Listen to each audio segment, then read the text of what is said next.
actually read through it together, right? So the difference between the current year assessed value of the home. So let's start with that. I'm going to use $100,000. That's an equal number. That's an even number. So if you have a $100,000 home, the entire $100,000 of that home is not taxed, right? It's the assessed value of that home. It's usually around, for $100,000, I think it's about $40,000 of assessed value. So you'll see that on your property tax statement. How everyone has gotten their property tax statements. They come out in like January, sometimes between January and March, everyone gets those. And this is allowing an exemption if for the difference in the lowest that your house has ever been valued, the difference between that and what the current base value is. We know that many of the homes here in South Fulton in particular have been undervalued, underwater for years. And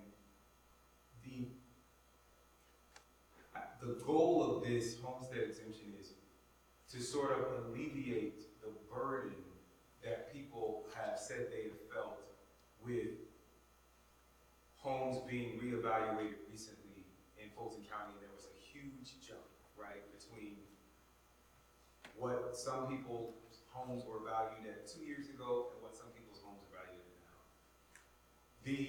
I do want to say this. There is a perception that those of us in this, that the council of the city of South Fulton has raised taxes, right? So people are like, oh we became a city and my taxes went up. What actually happened is that we became a city and we started offering the services that residents have been asking for many years. More police, more maintenance of streets, more maintenance of right-of-ways, some economic development, more is coming. And that caused the value of our homes to go up. Additionally, for many, many years, the Fulton County Commission never raised the millage rate. Even as the value of homes was going up before the crisis, right, when this bubble was happening, for like 10 years or 14 years, many, many years, Fulton County Commission did not raise the millage rate. They didn't raise the millage rate, and they didn't reevaluate the value of homes.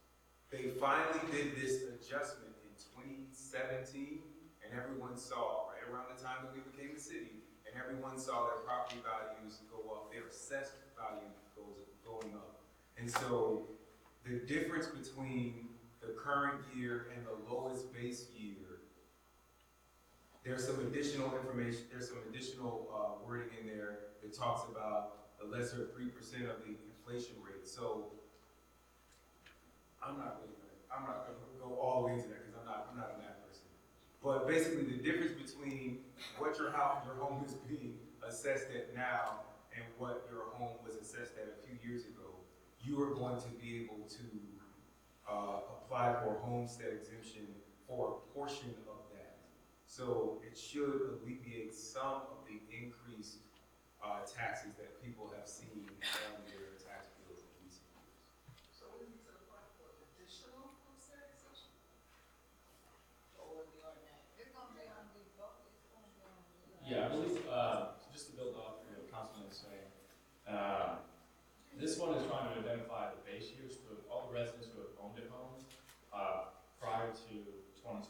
So if you're on a home now, they're going to find your base year between 16, 17, and 18.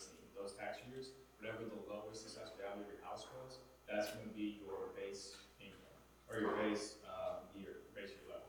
So they're saying that the difference between the new assessed, so next year, 2020, when you get assessed value of your house, they're going to compare it to the base year prior. So that's going to be what he's saying, the lowering of your tax burden a little bit. So you apply it one time. I'm not clear whether or not you will have to apply for it, but this is a ballot question, so this will not even be an option unless a majority of voters vote yes for it. So I think that we need to have a little bit more education, and I have a voter guide that I put actually do the math on a $100,000 house so you can see what the difference is. I may actually even use my own house, which is valued around $100,000. And you can see what the difference would be and what the property tax exemption would be. There is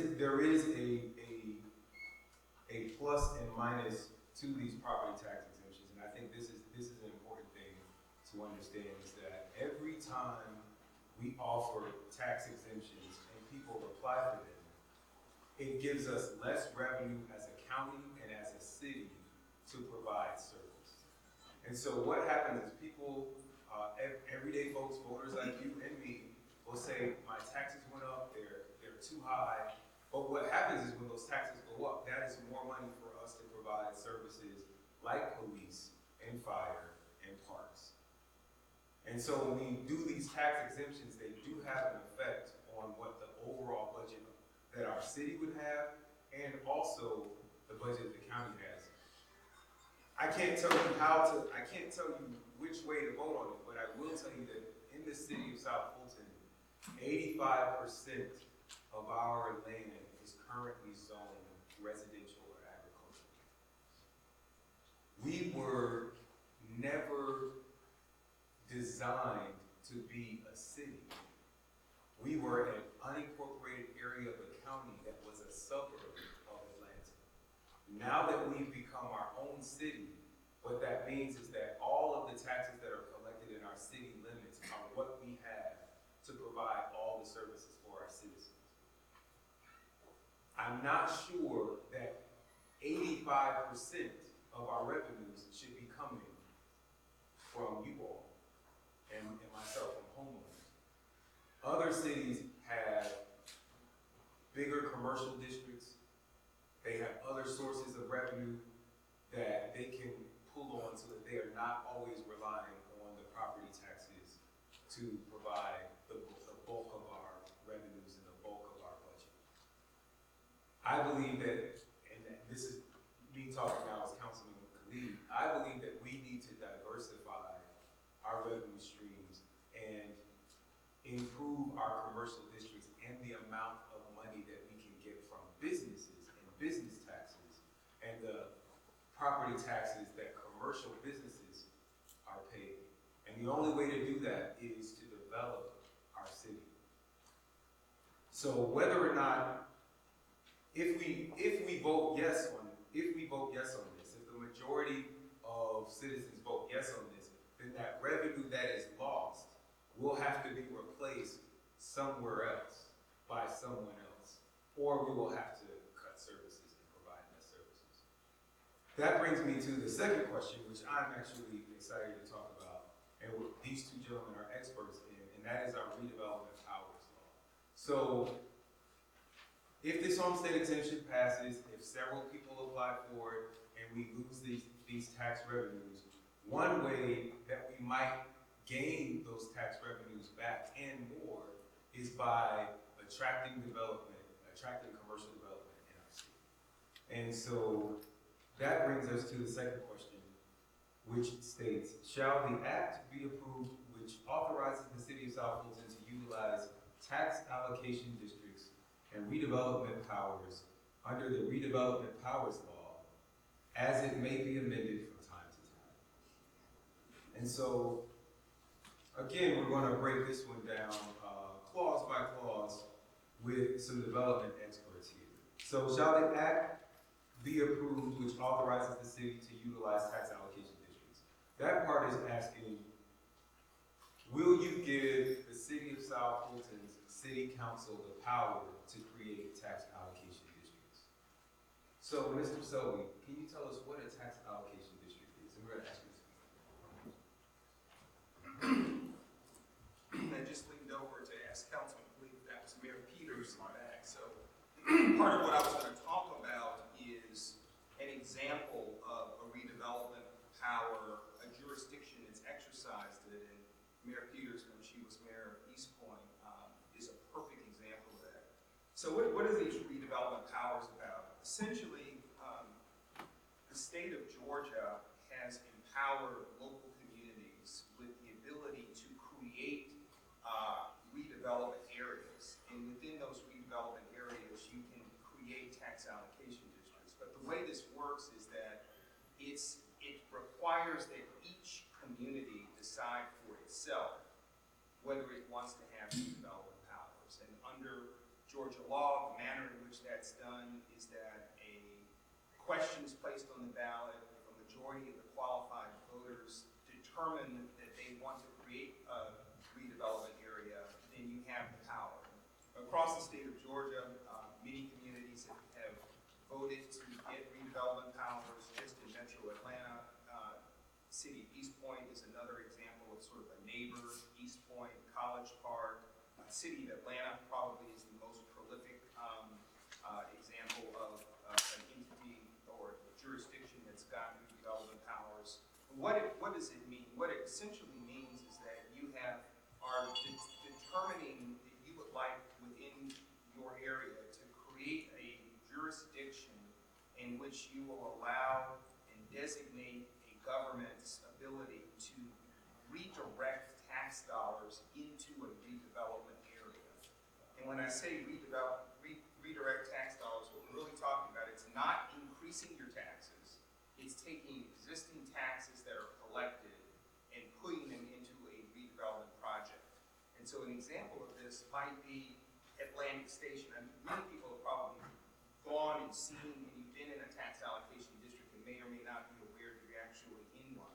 So let's pause it there. How many of you all have been to Atlantic Station and shopping at Atlantic Station? Well, so the challenge with Atlantic Station is that Atlantic Station was itself a abandoned steel yard. And so it had been, for a century, had been operating as a steel plant. It had been abandoned, sat just outside of downtown Atlanta. The reason that no one would come in to develop it is that it was a Superfund site. It was replete with environmental contaminants. No developer would come out of pocket to do the cleanup that was necessary to actually then make it habitable to build and do construction in the area. And so what a tax allocation district allowed to happen is for the city of Atlanta to go in and look at the value, the tax value of the Atlantic Station area. They fixed the value, call that the base value, somewhat similar to the analysis that we had in the prior question. They fixed the value, the tax value of Atlantic Station in 1999 when they fixed it was $7 million. The assessed value of Atlantic Station, which is 40% of the market value, the assessed value was $7 million.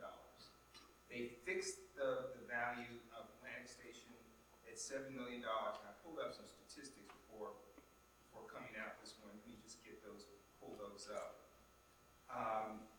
On $7 million, that paid about $295,000 a year in taxes.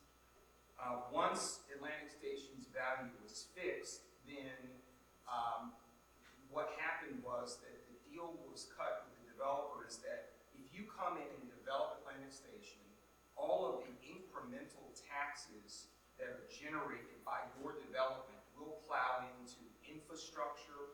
We're going to clean up the environmental site. We're going to build a platform with parking such that you can then put retail on top of it. The result of it is that the tax value of Atlantic Station went from $7 million to now in 2018 it was $537 million. So taxes went from just under $300,000 a year to now about $24 billion a year. So that's the value. Now for a period of time, all of those taxes are collected and put back into the project. Once the Atlantic Station redevelopment project is done, all of those new taxes will then be distributed to each of the taxing jurisdictions. So that's a sort of an example of how a TAD works. 2 or 3 points just about TADs. The tax value, the base value that we talked about is fixed. So taxes that are paid up to the base value continue to go to the places that they ordinarily would have gone. So the school board, the city, the county, all of the participating jurisdictions continue to get those base value of taxes. And it's only the incremental taxes that are put into the development. So that's an important point.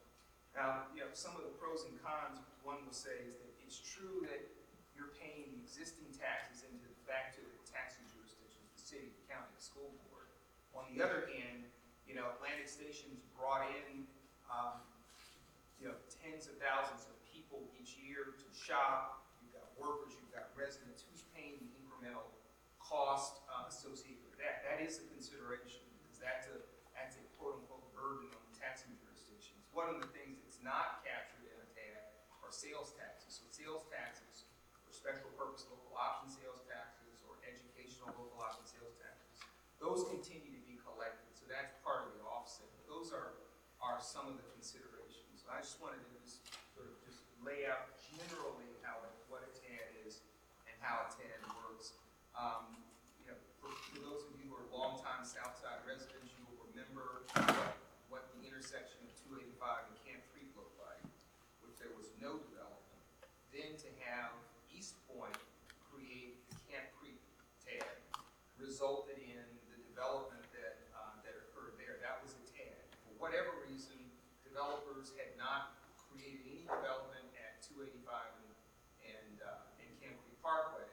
And once East Point created a tax allocation district together with private partners, they were able to attract development, fund the infrastructure, and both, the Camp Creek Marketplace was there, City of Atlanta, it borders the City of Atlanta, and so there's another TAD called Princeton Lakes.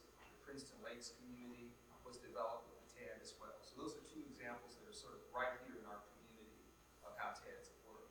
Okay, so that was a mouthful. We have a mic here. People want to come up and ask questions, but I'm going to try and break that down in everyday language. So here on the South Side, we have a problem for whatever reason attracting developers to come and build things on our side of town. In Atlantic Station, it was a little bit different because there were some environmental problems. So there are many reasons that one might use a TAD, but the two examples that we gave, one was there was a site where a lot of environmental work had to be done. A lot of costly environmental work would have had to be done in order to build anything. And so developers, I don't know how many people remember what was there between, now we cross that bridge into West Midtown, and it just seems like it's all one city, but it used to just kind of be a wasteland between Peachtree Street and Northside Drive. And the city of Atlanta couldn't get anybody to develop over there because developers said it costs too much to clean up. At Camp Creek, we had an issue where, and I actually used to live in Princeton Lakes, but we couldn't get developers to build new shopping centers in new areas, and Mayor Peters, may talk about this when she comes up later in her forum. But so one of the ways that we entice developers is to say that if you develop this, then some of the taxes or some of the money that you would have had to pay once you improve the area, we'll let you keep those for a period of years, maybe 10 years, maybe 20 years. Which, for developers who have long money, they can say, I'll go ahead and put a couple million in because I know that I'm going to get a couple of extra million back in this tax allocation district. I will say that one of the things that Atlanta included when they did these tax allocation districts is that they said in Atlantic Station, so they built all of these apartments, right? They said that there are going to be tax credit apartments because you are not going to have to pay taxes on these new buildings. You're not going to have to pay, even though you're building, so you're taking land that's not worth much, and then you're putting something very valuable on it. But we're going to tax you at the rate that it was before you built anything on it. Or we're going to tax you at that low rate for 10 years. So you're going to make money by not having to pay higher taxes. In exchange for that, we are going to ask that you set aside a certain portion of your apartments for people who make less than 60% of the median income. So for regular working class people, I actually lived in one of those apartments in Atlantic Station when it was first built. An apartment in Atlantic Station, when I left, maybe 10 years ago, was running around, a one-bedroom was running around $1,300. I think that they are now running around $1,700. My one-bedroom apartment was $768 because I made less than most of the people who lived in Atlantic Station, and they set aside about 15% of their apartments for workforce housing. So that is a trade-off that you can ask for. There are all sorts of things that you can ask developers for in exchange for these tax breaks, and that has to be negotiated by the city council and the city attorneys.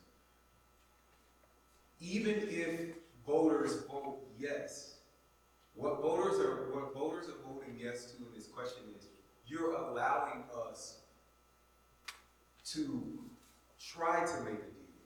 It doesn't automatically make a deal. You're allowing us to try to make a deal with developers, giving them these tax breaks. But a couple of things have to happen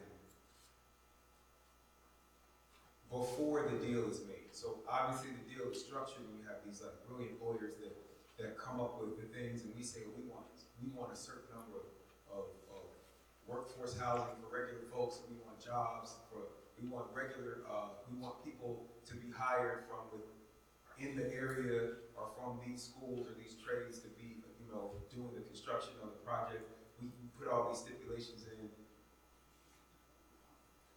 But the next step is we cannot say, what we can only say is that, so there, on your tax bill, let me start like this. On your tax bill, there are a couple of different taxes, right? There's the county tax, there's the school tax, there's the state tax, and there's the city tax, right? So you see those 4 boxes. When we do this tag deal, and we say, we're not going to tax, when you build this multi-million-dollar facility, we're going to tax you as if the land was still empty. We can only say that for our portion of the taxes, for the city taxes.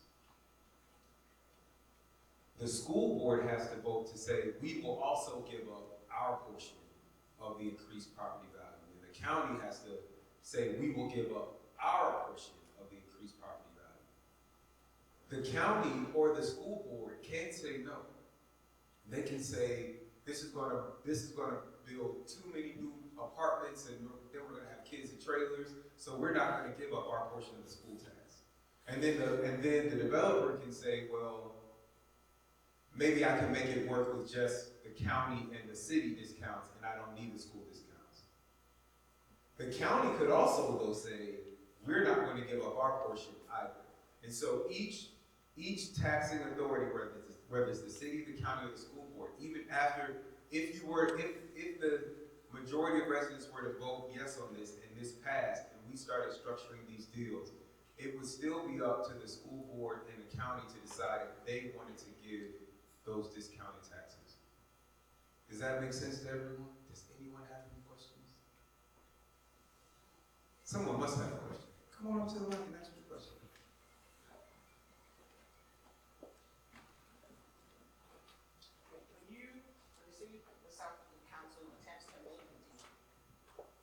The citizens being involved as far as this is what we're offering, and do you agree? Or is it like you guys just go out and unilaterally develop a deal and then act upon it?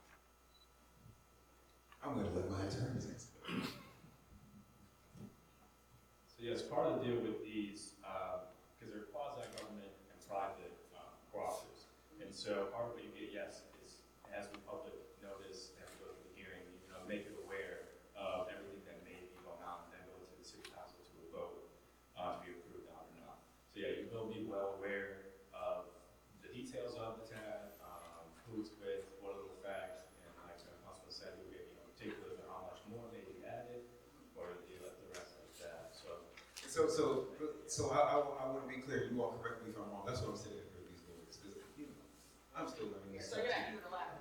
Like you go out and try to work with the best deal that you can, Well, and then you go to the people and say, okay, this is what we're proposing. Right, but there isn't, and correct me if I'm wrong, there isn't an additional vote on the deal. Right. So that the council, you're giving the council the authority to negotiate. Right, but yes, and this is, let me just say, this is why this electoral college is so important. No matter what the council is doing, whether you get a vote or not, you can always come to a council meeting and make your voices heard. And I will tell you, as someone who sits on council, when people show up en masse about an issue, we really do think it through again. Okay. I have another question. It's not exactly related, but it has to do with the whole tax piece. And you mentioned that we're 85% residential. When the city of South Fulton was proposed, and they were saying, okay, whether or not we have the capability of surviving, we have the revenue.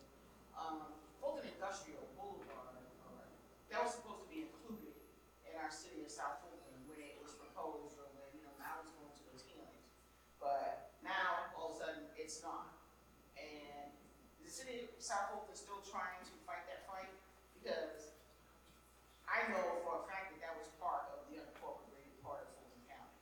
Well, we So what's the definitely status? definitely are trying to fight. We aren't trying. We definitely are fighting that fight for Fulton Industrial Boulevard. I do want to do a little correction. It actually was not included. There's a Georgia law from the 1950s that says Fulton Industrial Boulevard shall henceforth and forevermore be this separate entity.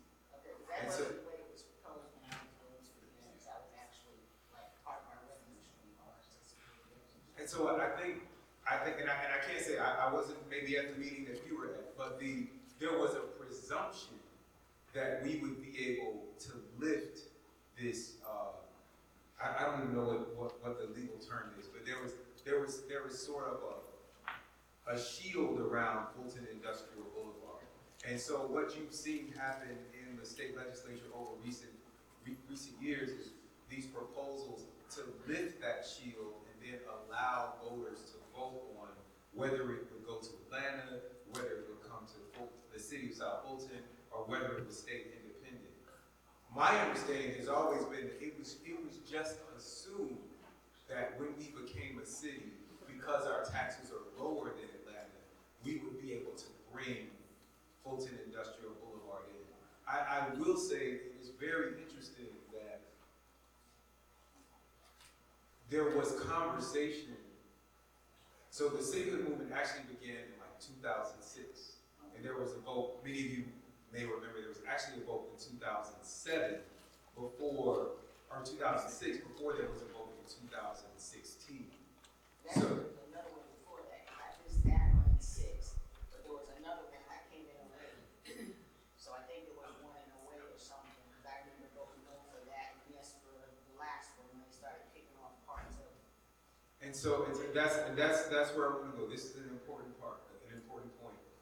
When we voted no in 2006, at that time, we actually had many other industrial areas, and South Fulton was. So right now, the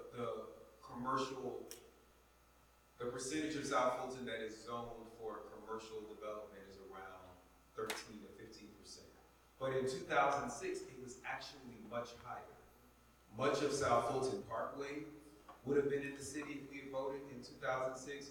The Chick-fil-A headquarters and the Coca-Cola bottling plant on Buffington Road, had we voted yes in 2006, those would have been a part of our city.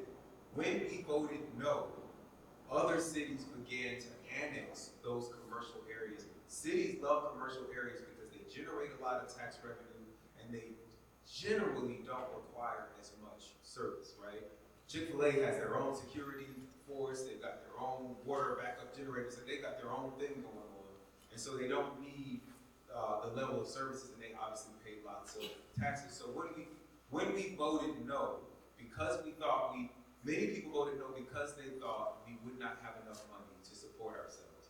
And voting no actually made us have less money because those things were annexed.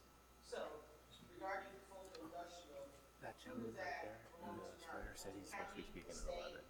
or Atlanta? Because I know when I was with the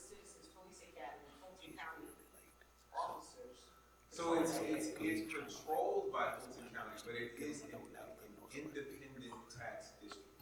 And right now, the city of Atlanta and the city of South Fulton, we are both trying to persuade. There was a vote in 2018. We had put forth two ballot measures. One was to lift that shield, which would allow those parcels of land to go into one city or the other. We had a second proposal on the ballot that said, if you vote yes for this, it will all come to South Fulton. That was vetoed by the mayor. By the governor. So we just got the first one. And now now people in Fulton Industrial Boulevard can go either to Atlanta or the city of South Fulton. And we are both pitching to those folks that say, you should come here. They're saying, you should come here. You may remember at last year's electoral college, there were several questions on the ballot about Freeport tax exemption. I won't go into all of that, but it's basically a tax on the inventory of things that are in your warehouses. And what we put on the ballot was, we asked voters, if you say yes, we will tell those businesses you don't have to pay taxes on the inventory that's in your warehouse. And so that was meant to persuade some of those warehouses that you see on Fulton Industrial Boulevard to come into the city of South Fulton. And some of them came, some of them still have not come. Some of them are still just fielding offers from Atlanta and the city of South Fulton to see who will give them the best deal to come into their city. Do you have anything you want to add?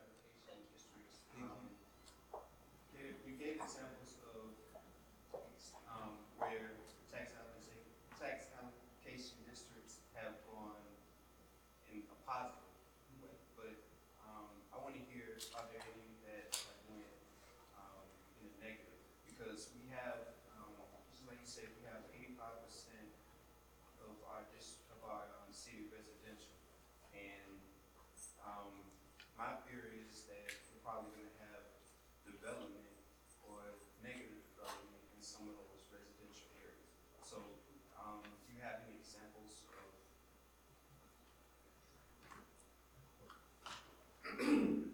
I'll say this.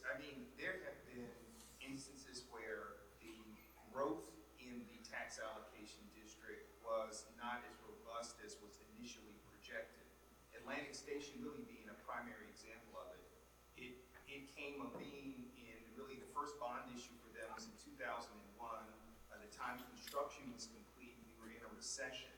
And so the pace of development in Atlantic Station was not what was projected in the numbers. The result of that was that district is going to have to capture more taxes and have those taxes redirected to pay bondholders for a longer period of time than was originally explained to the city of Atlanta, to Fulton County, and to the Atlanta Public Schools. So that's an example, if you will, of it not going to plan.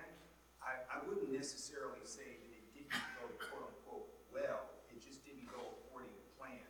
The important part about Atlantic Station is if you run the math, is that the money that's generated in taxes, pre-development and post-development, it still is dwarfed by the amount of money that the citizens are getting, but it did not go to plan because of the recession. So I'm going to put that. I'm going to try to put that in more plain language again.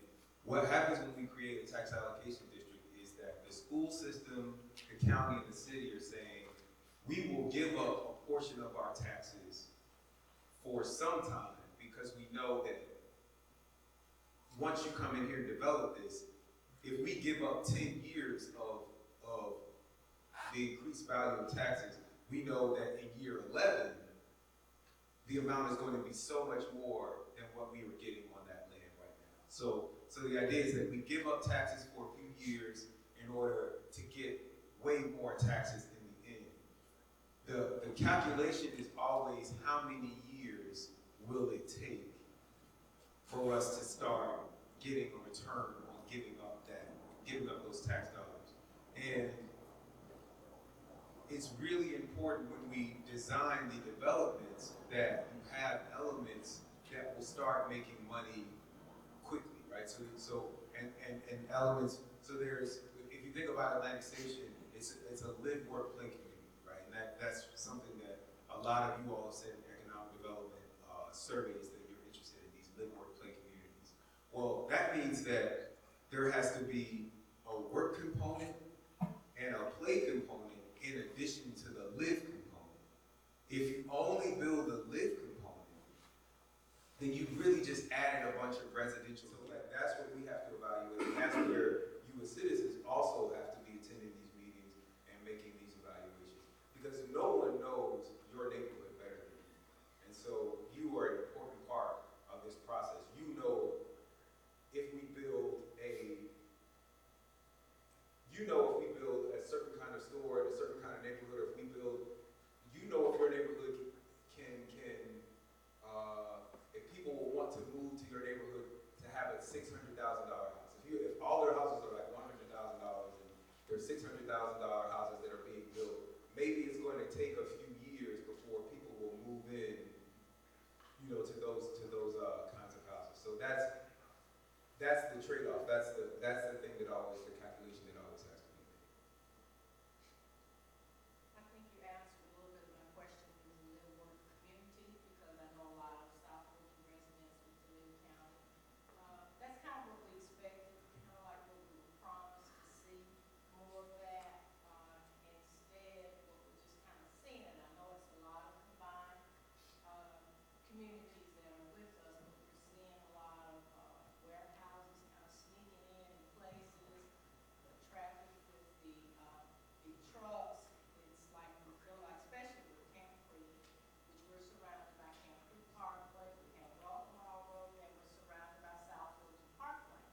And it's becoming too dangerous actually for the community that live here to even get around, because Camp Creek now is described as being 285.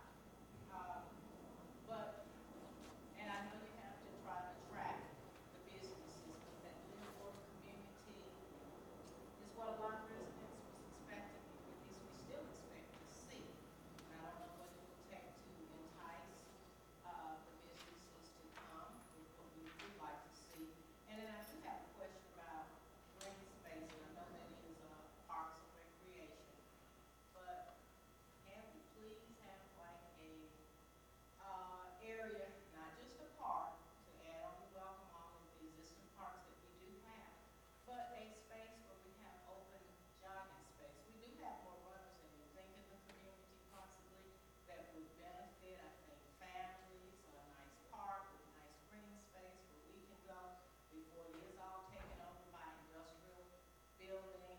I've seen enough storage bins in the community to say how many more do we need. Those are just some of the concerns that I have as a president. Well, thank you so much. So we're gonna kind of wrap up this section, but I'm gonna give you an example. So I live on Old National, which is our city's largest, longest commercial corridor, right?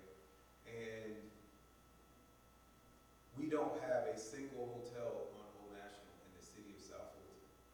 One exit from the world's busiest airport. We actually only have one hotel in the city, and it's down further at the Senoia Road exit. The city of College Park has 32 hotels. That is thousands upon thousands of people paying motel taxes. You know, when you go to a hotel, that hotel tax is like 10, 17, 18%, right? So you have people paying that. The people who own the hotels are paying property taxes. The people who own the buildings, they're paying property taxes on that. The people who are in those hotels are going shopping and dining in downtown College Park, so they're getting sales taxes on top of that. They're just generating millions of tax dollars, right, for the city of College Park. I want that for the city of South Fulton. I think that Old National is the place to do it.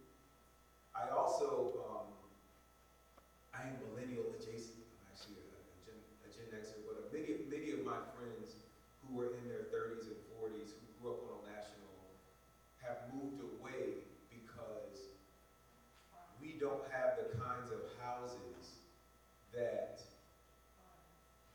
we don't have the kind of housing stock that people that are in their 30s and 40s want, right? And right now, the only kind of development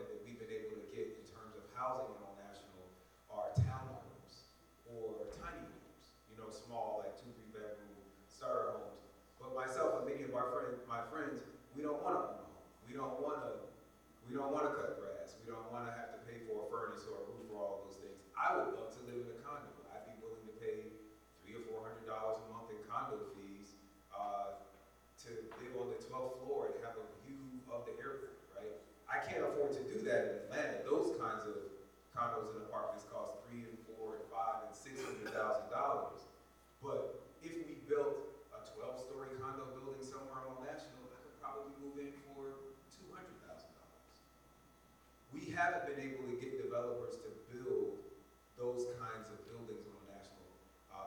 According to the developers, the construction costs are too high, and they can't be certain that they would be able to fill the building up. So a tax allocation district is one method. There are other methods of financing, whether this passes or not, but there are other ways to entice developers to build the sort of things that we want. And to answer your question is, when they come with those proposals, we can say to them, but we would also like this. So there is actually a developer that I'm working with that is proposing the first new apartments on Old National in 40 years.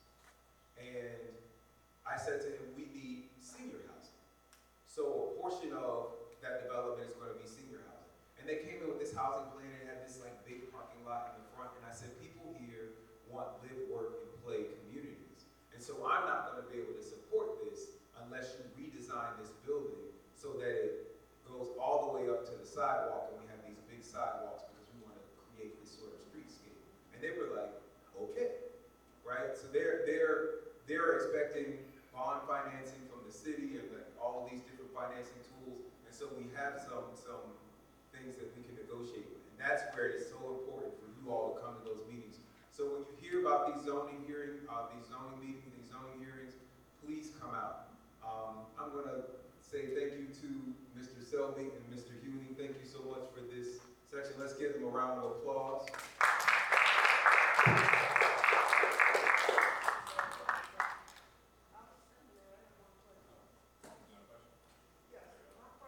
I'm sorry. We have a serious issue at Highway 29 and Spur 14.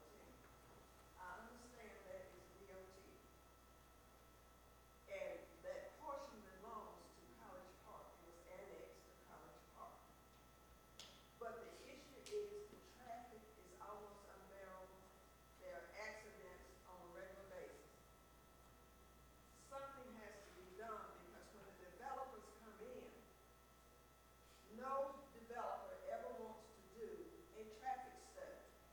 And this should be mandatory by the council. There needs to be an ordinance written so that we can demand a traffic study because the traffic is almost gridlocked, especially on Fridays. So I need to know what can be done to address this issue. Thank you. And so I'll end with this update. We are actually overhauling our entire zoning code. Our zoning code has not been updated since like 1951. Not comprehensively. It's been, people have made little amendments here and there. And so that is one of the things that we are looking to put into our zoning code requirements for traffic studies. Also, requirements for environmental impact studies and impact fees so that when people are building developments and they're putting all these extra cars on the road and they're putting all of these extra homes on our sewer system, we have a set of fees so that we can keep up the maintenance of those systems. But we're going to move now to our next class, which is about Georgia Power. Let's give them a round of applause one more time. You all learned something? Are you learning things today? Okay, very good, very good. I do want to ask everyone to make sure that you sign in that sign-in sheet. If you're high-tech, you can just text the word Fulton to 444-999. You can text the word Fulton to 444-999. You'll get a text back. It'll ask for your name, your neighborhood, and your email, and that will sign you up automatically for our bi-weekly newsletter so that you can get information on council meetings, on zoning hearings, and all of these developments. 444-999. So we're running a little bit behind time. Is my